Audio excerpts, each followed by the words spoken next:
Ay, Diyos ko Lord. Hi po, good morning, good morning. Ayan po, papunta po tayo sa trabaho. At yan po ang aming daanan dito, ganyan, pag umuulan. Medyo okay pa nga yan kasi ang ulan ay hinay-hinay lang o hindi malakas ba. At matagal din na hindi umuulan kaya okay lang ang daan ngayon. Pero pag everyday talaga umuulan ay nako po, sobrang maputik. Pero kaya pa din yan. So Ay, papunta Diyos ko tayo sa Lord. trabaho, ayan ang ating dinadaanan. So, ayan. Lagi akong palang mga slide. Sobrang putik. Trabaho po ako ngayon maglaba. Laba kasi Biyernes. Saturday and Sunday wala akong trabaho kaya maglaba ako ngayon. Hindi pa din ako okay kahapon. Maluyang maluya ako at ngayon din. Inuubo pa din.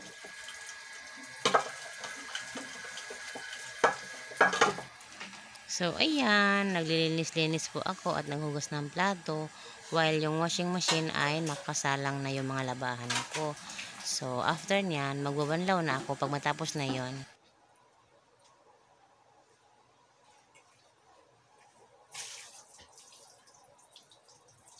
So, pauwi na ako galing sa trabaho. Ngayon ay 12:35. So, nalimutan kong pakainin si Lolo Rick. Nalimutan nila din kaya. Ay, nako. Walang malunggay. So, ayan. Pagaling ko lang sa trabaho. Tatapos ko lang maglaba at maglinis ng konti. Hugas ng plato. Ayun. Tapos, umuwi na. Ano. Habang naglalaba ako, magsampay. Ano na. For salang lang may yung labahan ko. Konti-konti lang. Okay. Si Chris, pinapunta ko kahit ang sama-sama ng pakiramdam. Si Chris po ngayon ay hindi okay. Masakit daw ang masakit ang likod, masakit ang katawan at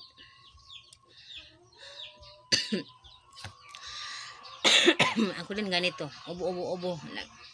Basa po ako. Basang-basa yan. Magpalit lang ako ngayon. Sandali lang.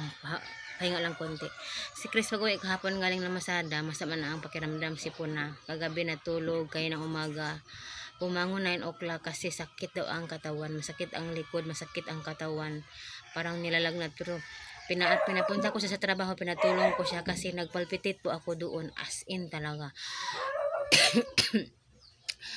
Ang lakas ng kabog ng dibdib. Paano ba? Hindi malakas yung bang paspas. Ano ba ng paspas o isa Tagalog eh? Basta paspas ang ano. Tapos pinapunta ko siya doon. Kasi sobrang nagpalpitate talaga ako. Parang magpapanik na naman ako. Pinapunta ko siya, pinatulong ko. Tapos na okay ako. Natapos ko lang talagang labhan lahat. So, Saturday bukas at Sunday wala po akong trabaho. So, ayun. So, hanggang na lang. So, ngayon, 12 o'clock.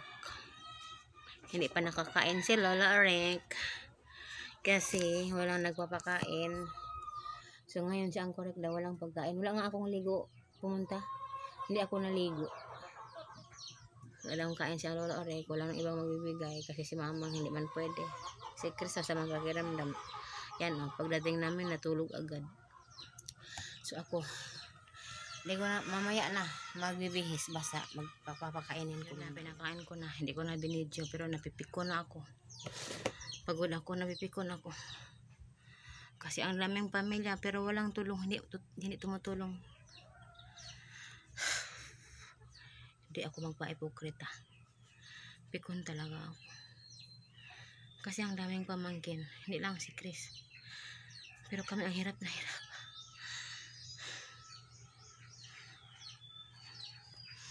Kakaiyak. Sa may pera ako, uuwi ako, bahala sila.